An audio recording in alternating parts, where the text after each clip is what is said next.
ఈరోజు ఒక మంచి కథ విందాం. ఒక అందమైన అడవిలో ఒక తెలివైన బలమైన ఏనుగు ఉండేది. అతని పేరు ఏకో.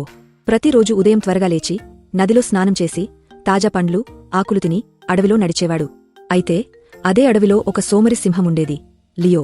అతను అడవి రాజేకాని ఏ పని చేయకుండా తింటూ నిద్రపోతూ ఉండేవాడు. ఒకరోజు లియో బాగా అనారోగ్యానికి గురయ్యాడు. తన శరీరం బరువుగా గర్జించలేని స్థితికి వచ్చాడు. అడవిలోని జంతువులంతా కంగారు పడ్డారు. తర్వాత లియో ఏకోని పిలిచి, నీవు ఎందుకు అంత ఆరోగ్యంగా బలంగా ఉంటావు? నేనేమో రోజురోజుకు బలహీనంగా మారిపోతున్నాను అని అడిగాడు. ఏకో ముద్దుగా నవ్వి చెప్పాడు, నిజమైన బలం శరీరాన్ని శ్రద్ధగా చూసుకోవడం వల్ల వస్తుంది. తాజా ఆహారం తినాలి, కదలాలి, ఆరోగ్యంగా ఉండాలి. లియో ఆ మాటలు గమనించి తన అలవాట్లను మార్చుకున్నాడు. రోజూ నడవడం, తక్కువ మాంసం తినడం, ఇతర జంతువులతో ఆడుకోవడం మొదలుపెట్టాడు. కొద్ది రోజులలోనే లియో మళ్లీ బలంగా మారిపోయాడు. ఈ కథలో నీతి ఏమిటంటే, ఆరోగ్యమే నిజమైన సంపద.